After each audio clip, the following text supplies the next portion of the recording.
They say I might as well face the truth, that I am just too long in the tooth. So I'm an away being we mean, but I'm not yet quite gone to sea.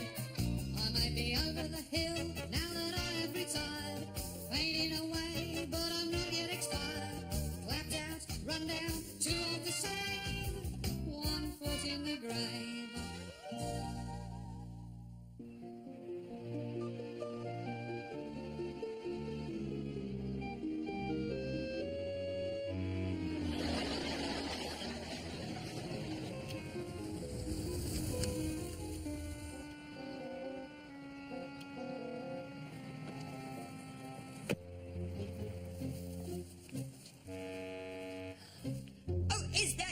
Mr. Blizzard. But funnily enough, the fact that you've got it firmly in hand does not surprise me at all. It's exactly what I would expect from a complete and utter whack.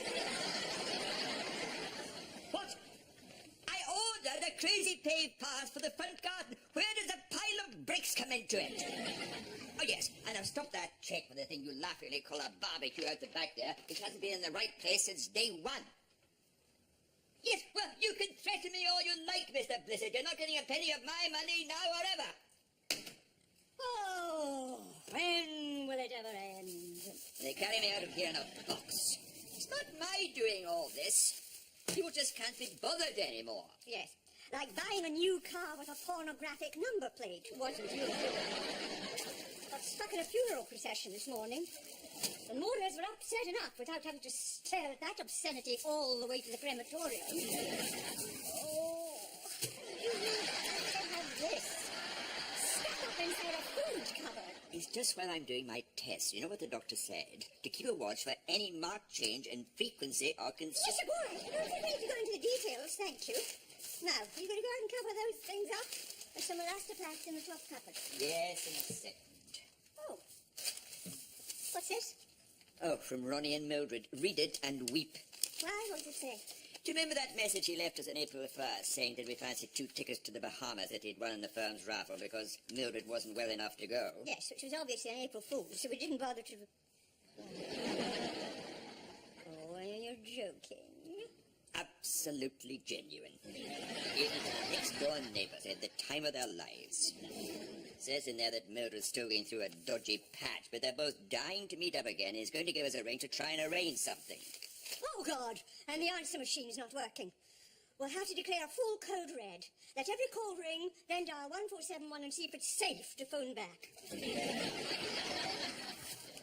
You was a bad sign this morning when I ran out of vests and had to be one of their novelty T-shirts on. Why do people always want to meet up? Well enough of Mrs. Warboy's coming round tonight with Cousin Wilf with that weird voice synthesizer thing of his and his palm top. It's like having tea with a Dalek. Well, if the poor man can't speak since his stroke, what else is he supposed to do? A marvellous invention, really. Well, he can learn to type properly. I haven't forgotten the last time they were here, when he asked me to put some hot mustard in his rhubarb. Neither is he.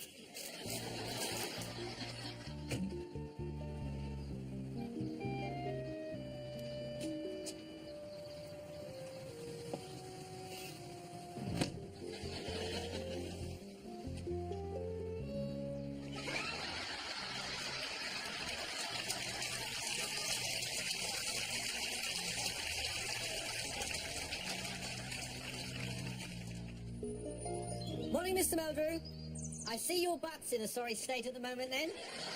What? Oh, yeah. Well, of course, we haven't really had the rain, If so... you stand back, I'll give you a top-up. Sorry?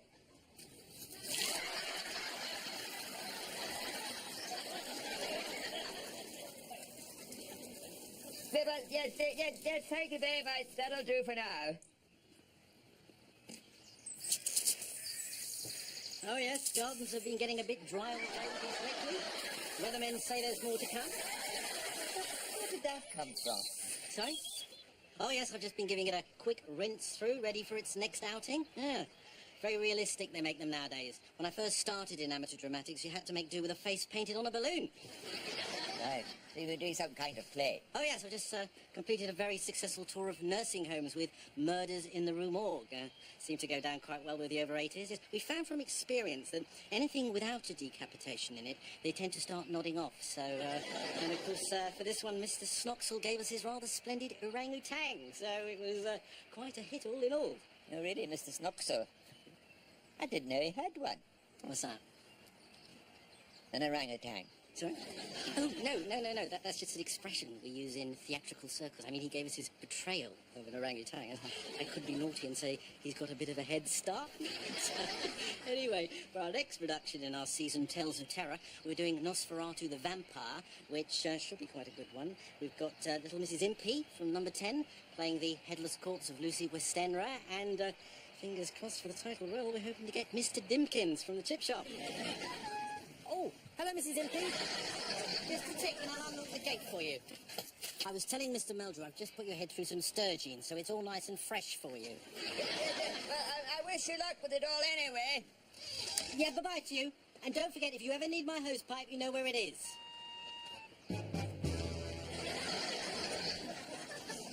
I mean, you'd never guess the man was 85. Would you, Will? Whizzing about around that great big house in his wheelchair. His wife was talking about getting some speed ramps put in along the upstairs landing. If she can get a grant from the council. It was so nice to see my brothel again after these years. Yes, it must have been. And this was, up in Pontefract, did you say? Which is an awfully long time in a car these days for Wilf. Especially in the hot weather. I was violently sick 11 times. Oh, dear. Now, while I think of it... Check. Here's a little something for you, Mr. Meldrew, from the local deli up there.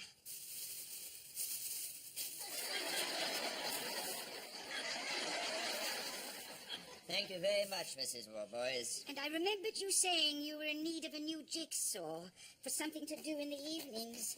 So...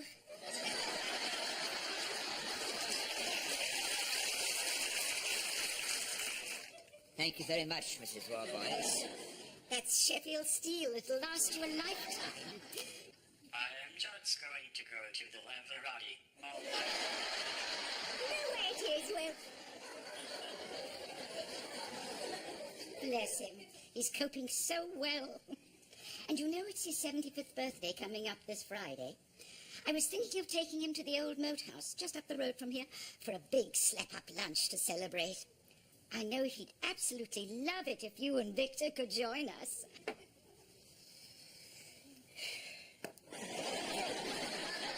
What do you say? Actually, we'd love to come, but unfortunately we've got to go to a funeral on Friday. An old friend of the family. And I'm afraid we'll be in London all day. Oh, dear. What a shame. Isn't it always the way? Yes, well... Could someone get me a broth of soup? Victor? You dare. What do you want to go and tell him a lie like that for? Say we're going to a funeral of all things. So what else was I supposed to say? No thanks, we'd both be bored, witless. And you'll be glad of it when next Friday comes round.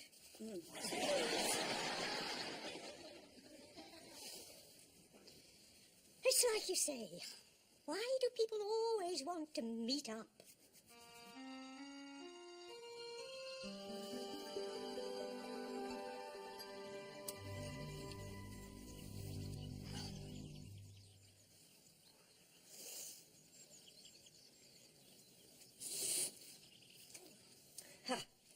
They've finally taken away that pile of bricks, I see. Well, wonders never cease.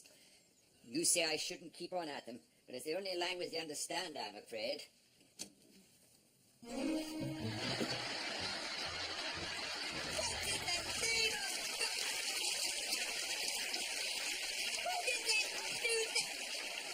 you believe this? No, for goodness sake. Could have done Elizabeth? Break into your house in the middle of the night and do a thing like this? What were they using, muffled hods? We'll have to call somebody, the fire brigade or another builder. Well, chances are they'll have it down in a couple of hours. Couple of hours? My bladder won't last 5 minutes. Who will you ring them? Now, there's a big rubber nozzle on the end, Mr. Meldrew, where you'd normally fit it onto a tap. Yes, right.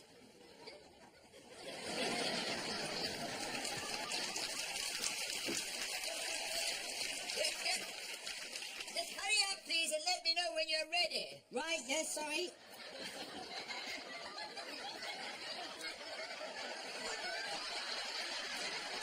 In your own time, then, Mr. Meldrew.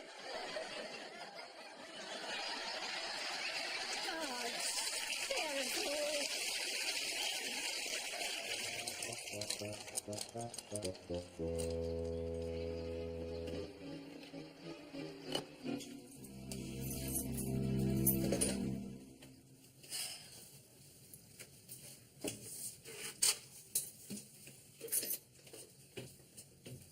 So sorry, Mr. Dimkins. When you say a problem empathizing with a character, which particular the blood sucking and turning into a wolf? No. I hear what you're saying, and thank you for letting me know anyway. Bye-bye to you.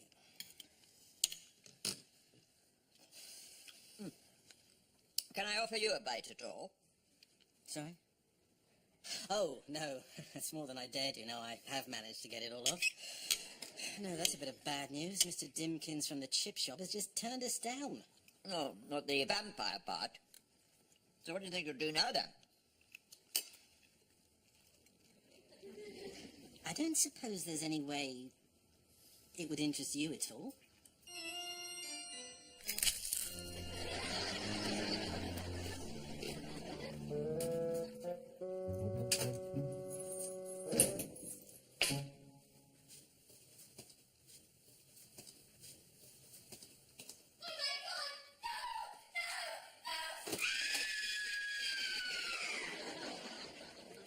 Thanks ever so much.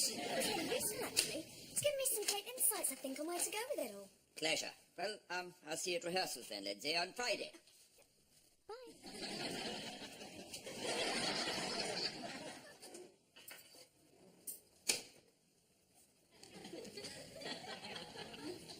You know, it's a shame about Christopher Lee. He never quite managed to pull it off somehow, did he? Never really got under the skin of the character. As far as I could see. Yes, well, when you've finished drinking the blood of virgins, you may like to know that our number plates have gone. Number plates? How do you mean gone? Gone stolen. Probably by somebody round here who was sick to death at the sight of them. Don't answer that. That'll be Ronnie and Mildred's noon offensive. You pick that up and we'll be stuck with them forevermore. Sorry, I forgot. Is that the second post? Yeah. No news, I suppose, about my test result. What test? Well, I'm not talking about my 11 plus, am I? My test. Will you stop going on about that thing? You're worse than a child. If you want to do something useful, go and look up the number of that car place and see about getting us some new plates.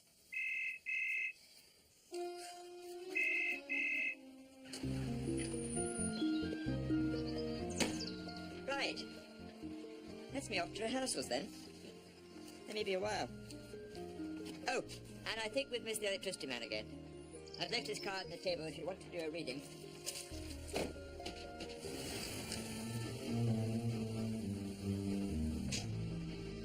Just take some deep breaths, Wilf. You'll be fine. I suppose on reflection that Knickerbocker glory was a bit heavy. I'm not to a liking cars these days. It's a godsend I've still got their spare key from the other week. We'll just pop you inside and you can have a little lie down till your tummy's settled.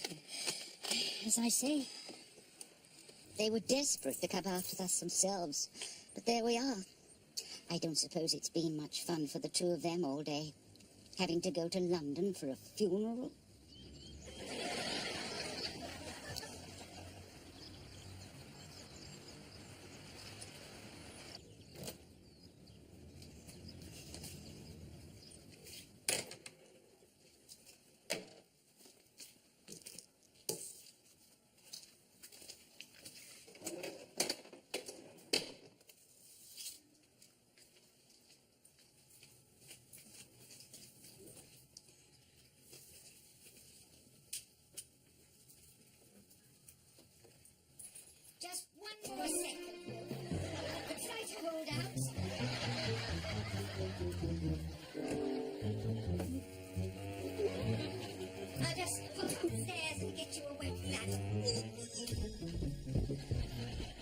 Okay then, everyone. We're just going to have a look at a few problem areas in Act 3 this afternoon. I think we're all present and correct.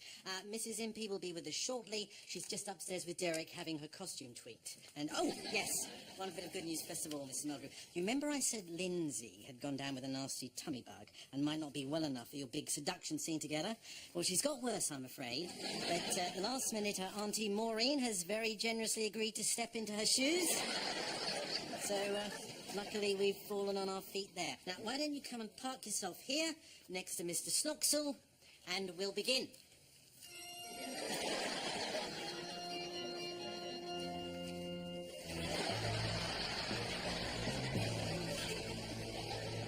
How are you feeling now? I think I would like a glass of water. Yes, of course. You wait right there. I think I am going to be sick again.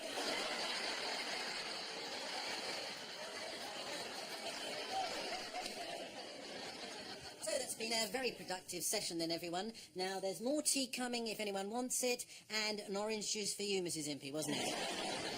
Oh, yes, Mr. Mulgrew, I nearly forgot. This came through my door for you this morning in error. Chartres Hospital. Yeah. Didn't you say you were expecting some test results from there or something? Mr. Sweeney! Yes, coming right up.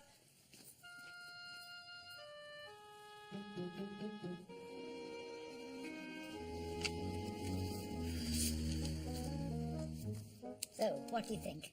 You've got a bit more colour in your cheeks now. Do you want to rest a bit longer, or...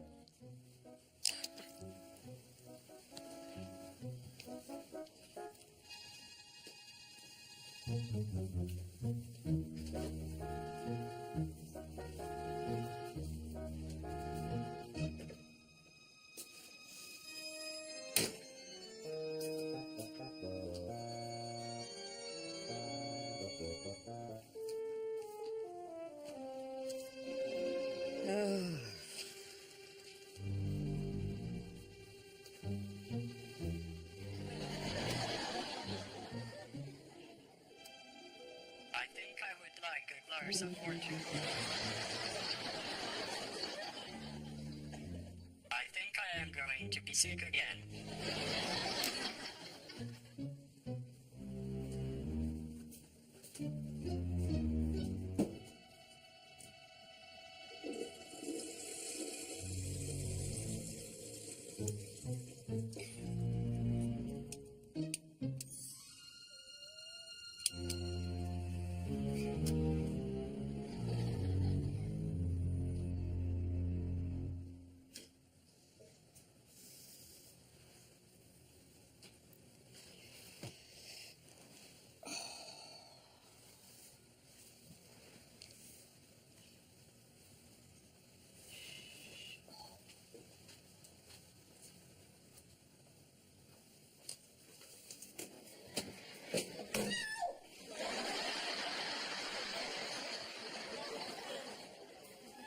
What the hell are you doing in there? Oh, hello, he just... How long have you been back? Since about 5 o'clock. Why? Jean was here. Cousin Wilfred being sick in the car again, and they came in here to... Oh, for the love of Mike! 4 hours nearly I've been in there doubled up like a penknife. Didn't you even wonder where I was? I had other things in my mind. Oh, what? Prizing your face out of Lindsay Gibbons' neck all afternoon. My test result is positive. What? What? You mean they found there was blood in you? Said I have to make an appointment with the specialist at my earliest convenience for further investigations. Perhaps I'll make a cup of tea.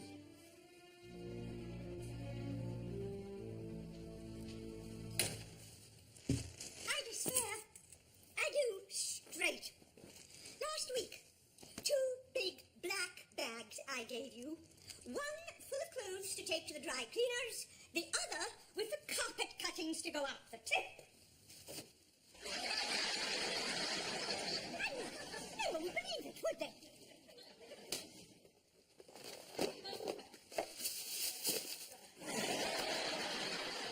So, that's 3 of my my best skirts, is it? And now gone into the crusher. I wonder you've got the brains you were born with sometimes. What time's your hospital appointment? 12:30?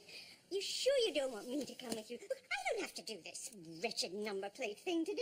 No, you go get that sorted out. Perhaps I'll find you on the way back. It's only 2 bus stops. It's probably just a small ulcer or something in there that's been bleeding. I'll see you later. And stop worrying.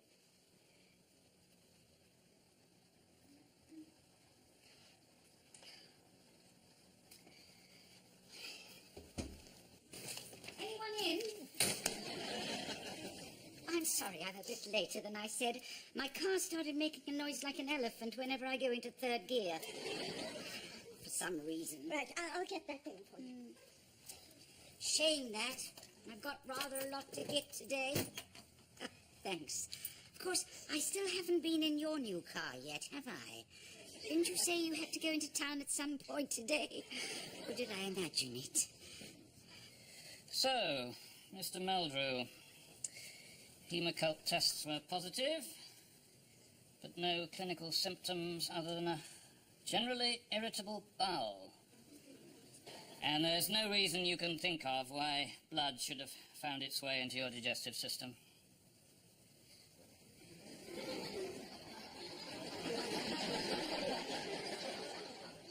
Unless it's to do with being a vampire.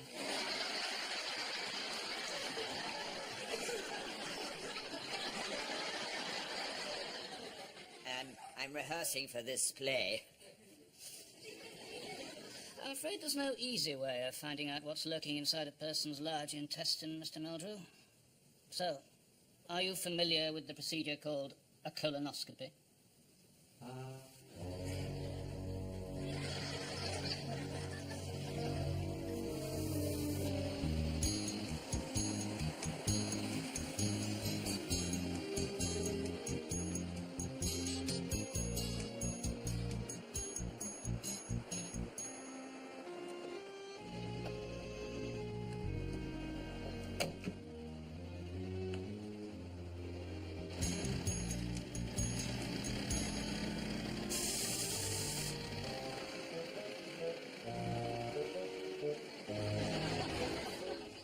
Victor! What did he say? Was everything all right? They gave me a sedative. Well, they put this thing like a long tube with a sparkler on the end, right up inside. And what did they find? Mrs. Warboy's black pudding. Said he couldn't find anything at all wrong there inside me.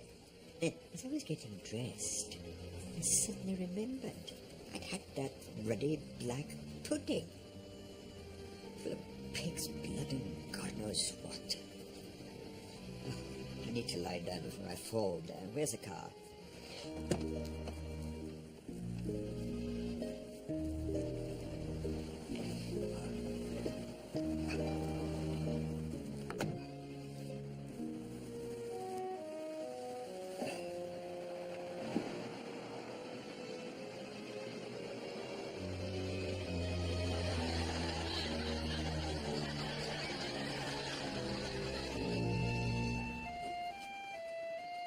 Oh, where is he?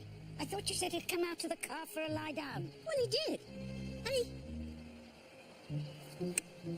he wouldn't have got into the wrong one or anything, surely.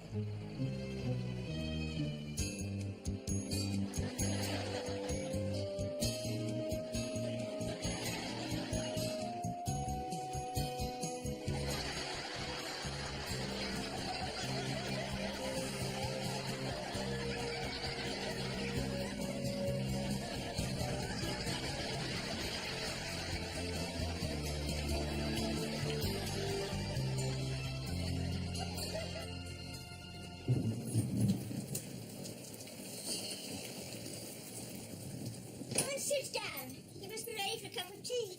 Sit down, that's a joke. Not enough. Feeling like I've had an anaconda up my anus thanks to Mrs. Warboys. And to waken up at the back of that bloody thing halfway to Burton and Trent. never thought I was going to get off alive. Well, it's lucky you had the money for the trade fair. We might still wait on the... 4291. Ronnie! I'm sorry we haven't been in touch, but things have been a bit hectic here. Hectic? Had a right basin full of it lately, I have straight. Pipes up your front end, pipes up your back. Herbert trying to force a camel through the eye of a needle. Yes, we'll be round right away. Round where right away? What the hell did you tell him that for? Mildred's dead. What do you mean? What do I mean? Dead. Stopped breathing. A few minutes ago. They were playing cards. She went upstairs and the poor man's in a terrible state. He didn't know who else to turn to. Oh, my God. I'll get my coat.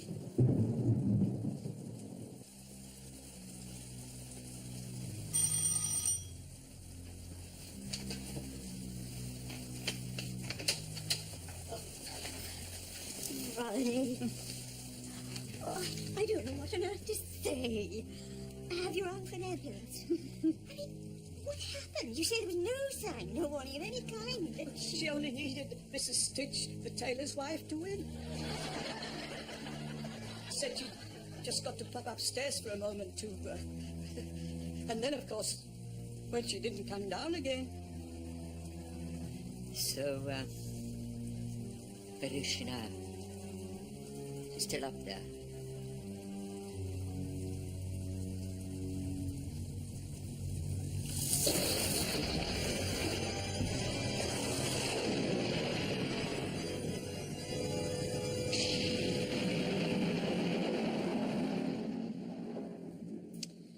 I just can't get my head round it, even now.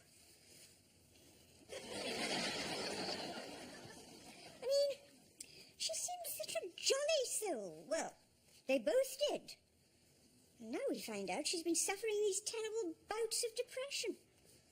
Heaven knows how he's going to cope from now on. Yeah. Being upset for anyone, I should think, to find your wife's hanged herself during a game of happy families. Oh, so that's another funeral we've got to go to. What do you mean another one? The first one didn't exist. I don't know. How are you supposed to cope with all the tragedy in life? What was it that philosopher said? Just go out and cultivate your garden. And if you don't mind, I'll just go and water the dahlias.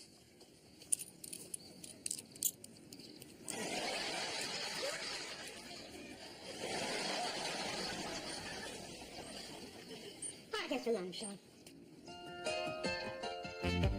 They say I might as well face the truth, that I am just too long in the tooth. I started to deteriorate, and now I've passed my own sell-by date. Oh, I am no spring chicken, it's true. I have to pop my teeth into chew, and my old knees have started to knock. I've just got too many miles on that clock, so I'm a wrinkly, crinkly, set in my ways. It's true that my body has seen better days, but give me half a chance and I can still misbehave. 1 foot in the grave, 1 foot in the grave, 1 foot in the grave.